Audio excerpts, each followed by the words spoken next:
Oke, Bismillahirrahmanirrahim. Assalamualaikum warahmatullahi wabarakatuh. Di video kita kali ini kita akan belajar tentang bilangan bulat untuk materi matematika SMP atau MTS kelas 7 sederajat. Nah, sebelumnya kita pastinya juga sudah mengenal apa itu bilangan bulat di instansi sebelumnya, yaitu SD atau MI. Nah, kita akan lebih mendalami lagi di bilangan bulat pada kelas 7 SMP atau MTS kali ini. Nah, di sini saya sudah menyediakan media interaktif untuk belajar tentang bilangan bulat. Semoga ini nanti bisa mempermudah pemahaman bagi kalian. Nah, di sini kita langsung klik mulai saja. Klik mulai. Alangkah baiknya sebelum kita memulai belajar kita, alangkah baiknya kita perkenalan dulu. Saya akan perkenalan diri. Di sini ada 3 komponen, yaitu profil, materi, dan evaluasi. Kita klik profil langsung.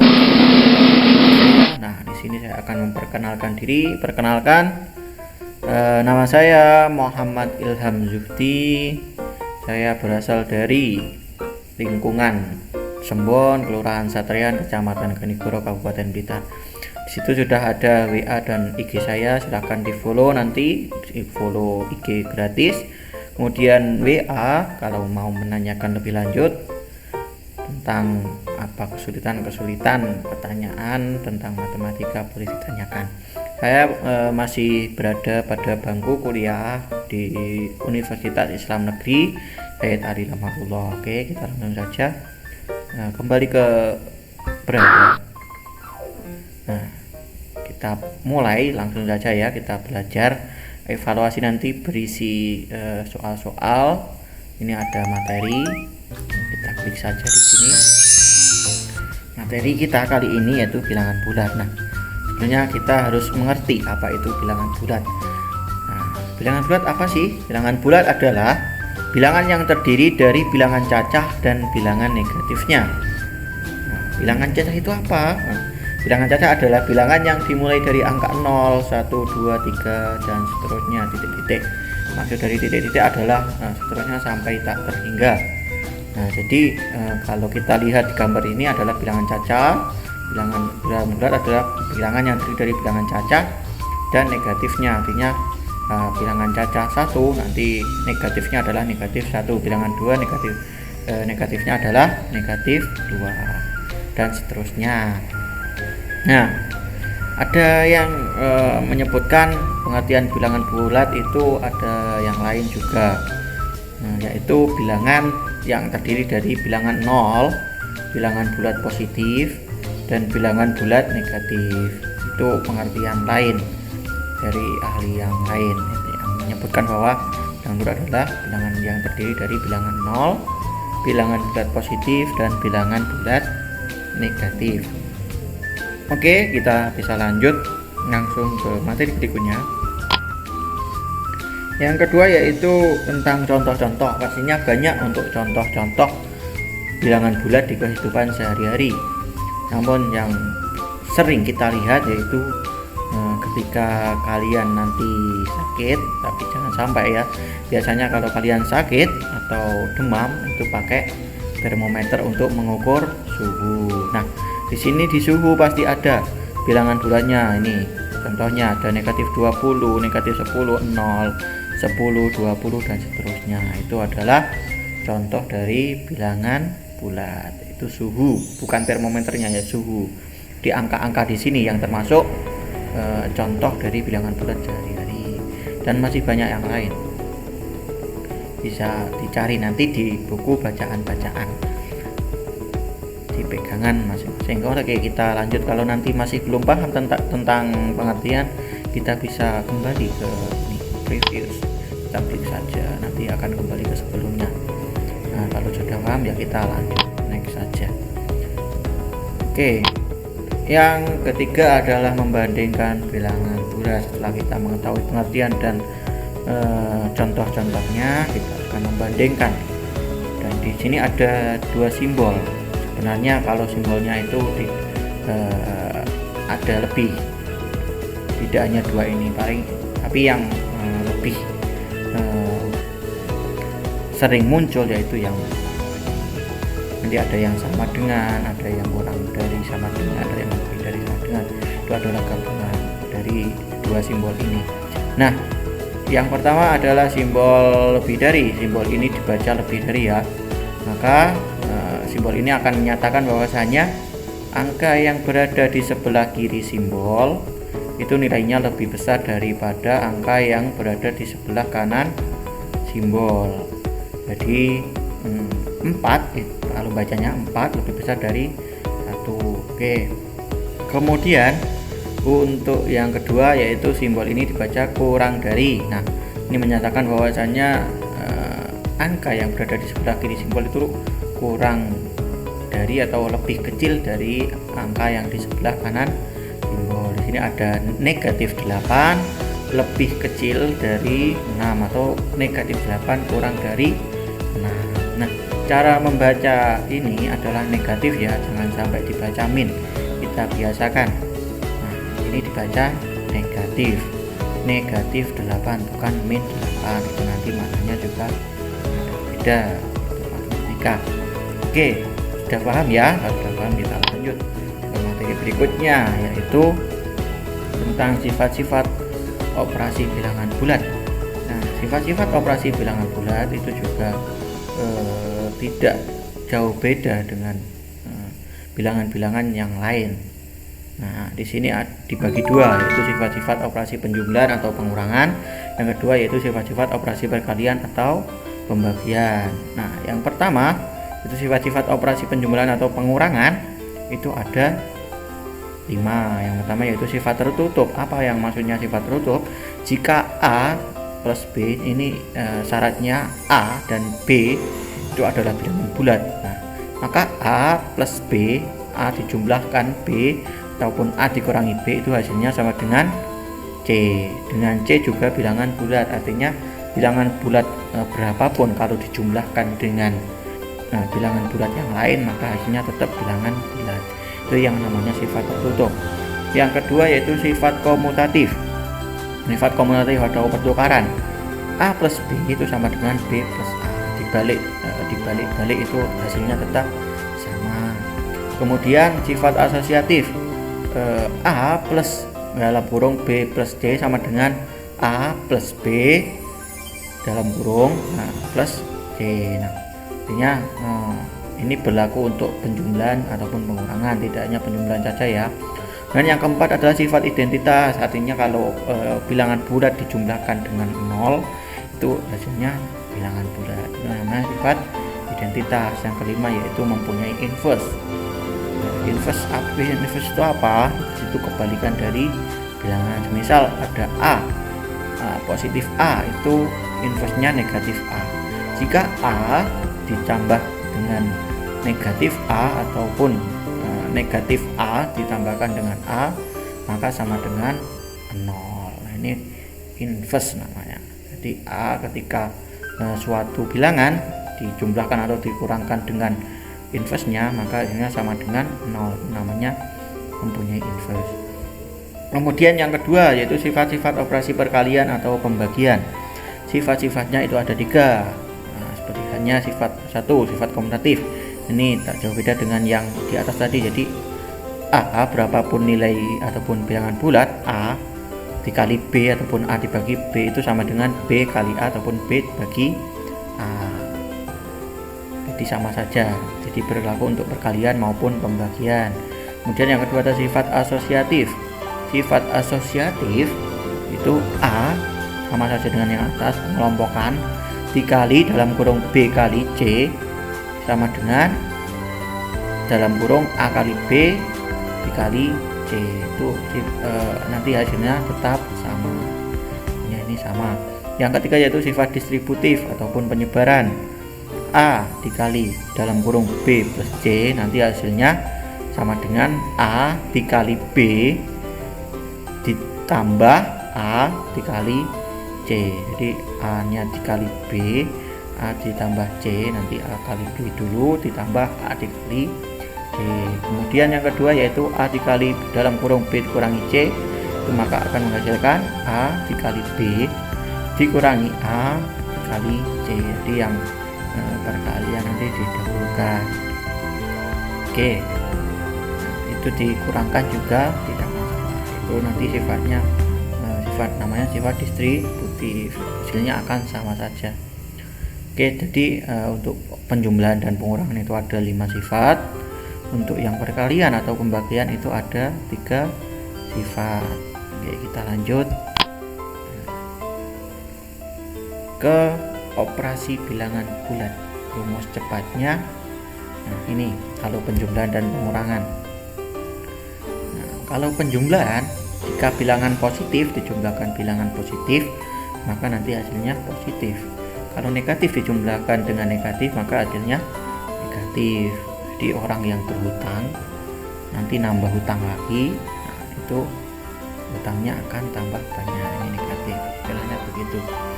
Kemudian positif ditambahkan dengan negatif, itu hasilnya bisa positif ataupun negatif. Nah, jika negatif ditambah positif, maka nanti hasilnya bisa positif ataupun negatif. Nah, kemudian untuk yang pengurangan, jika positif dikurangi positif, maka hasilnya bisa positif ataupun negatif. Jika negatif dikurangi negatif, maka hasilnya bisa positif juga ataupun negatif.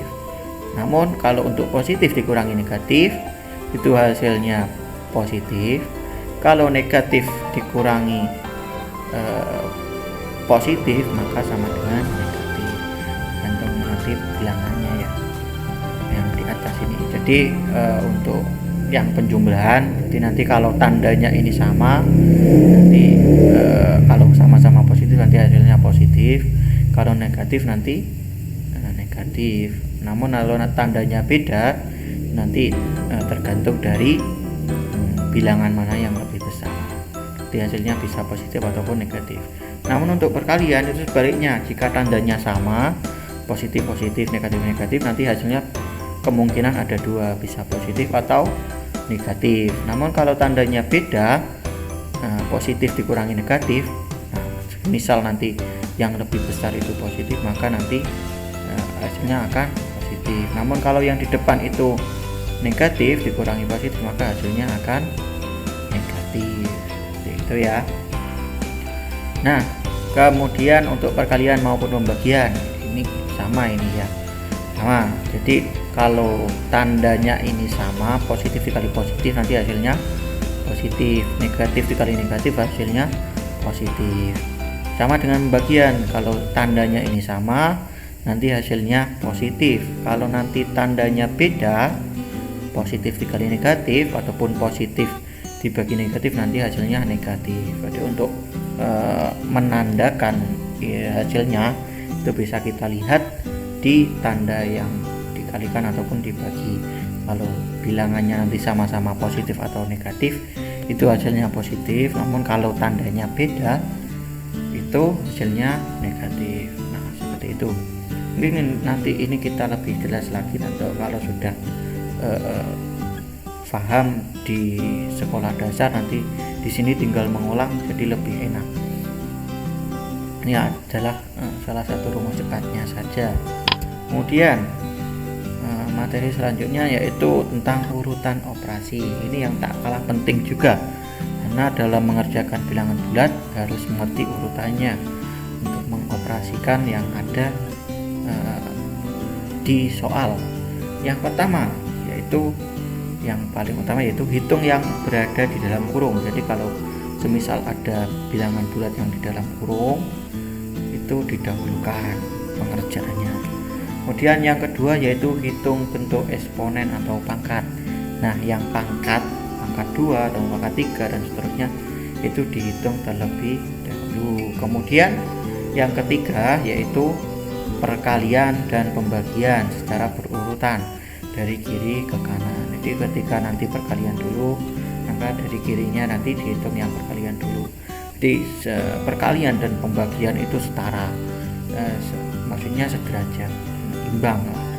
Jadi nanti dihitung secara berurutan, didahulukan perkalian dulu, ataupun nanti kalau yang depan emang pembagian ya didahulukan yang pembagian. Oke, nanti kita lanjut di soal biar lebih paham. Nah, yang keempat, yang terakhir, yaitu penjumlahan dan pengurangan secara berurutan juga dari kiri ke kanan. Penjumlahan itu setara dengan pengurangan. Jadi yang pertama itu nanti dihitung di dalam kurung, dilihat di dalam soalnya.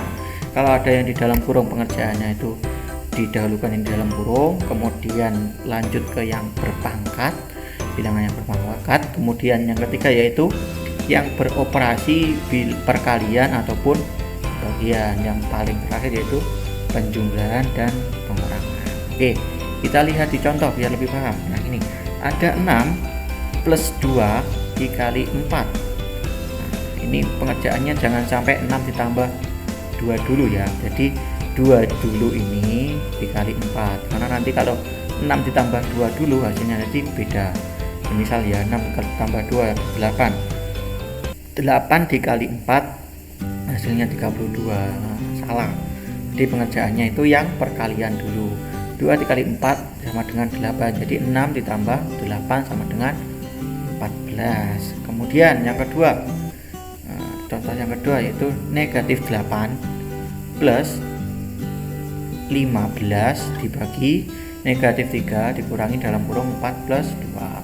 Nah, di sini ada yang di dalam kurung, maka didahulukan yang di dalam kurung. 4 plus 2 sama dengan 6. Di sini tandanya negatif, ini dikurangi negatif. Kemudian ini ada yang perkalian ataupun bagian dulu, tidak ada yang berpangkat.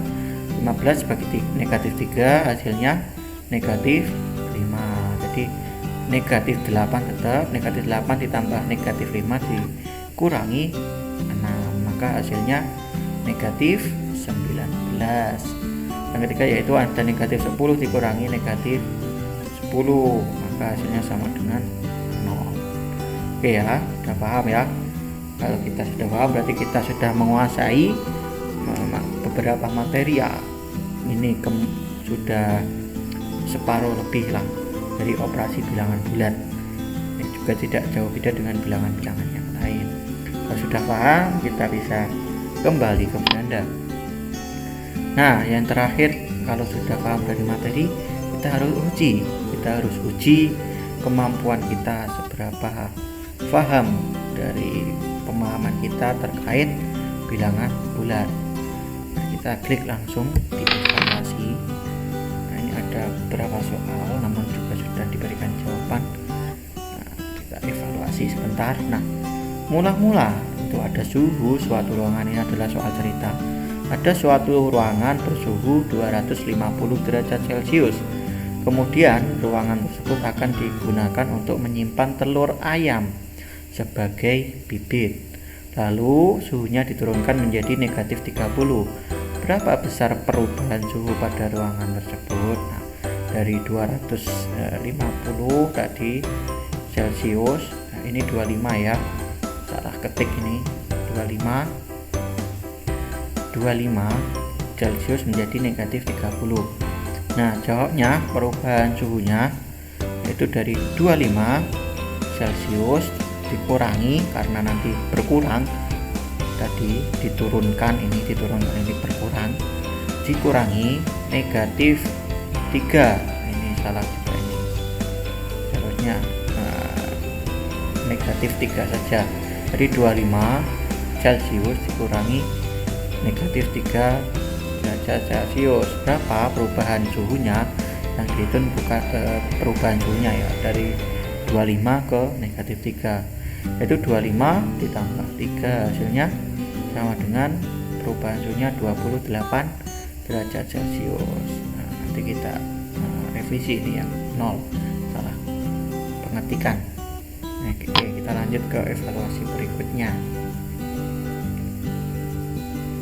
Nah, untuk evaluasi ini ada soal hasil dari 15 plus dalam kurung 18 dibagi negatif 3 dikurangi dalam kurung negatif 2 dikali 3 seperti halnya tadi. Nah, maka dahulukan yang di dalam kurung, ini ada yang di dalam kurung, 18 dibagi negatif 3, maka hasilnya negatif 6.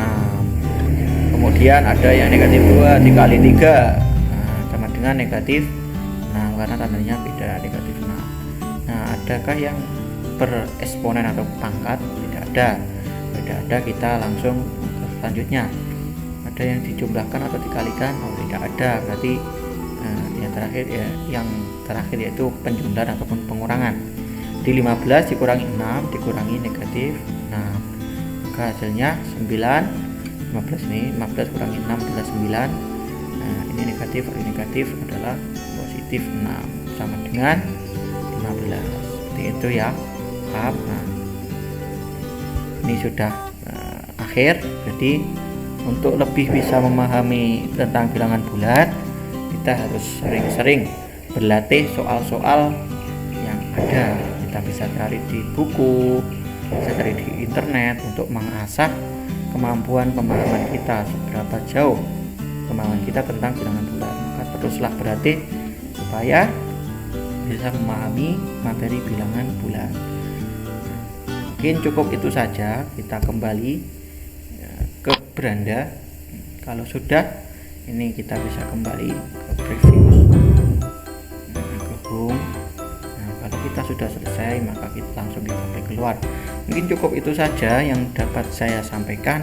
Semoga bisa bermanfaat untuk kalian semua, untuk penonton maupun subscriber. Jangan lupa di like, komen, dan subscribe nanti. Terima kasih. Kalau ada kurang lebihnya saya mohon maaf. Wallahul muwaffiq ila aqwamit thoriq. Wassalamualaikum warahmatullahi wabarakatuh.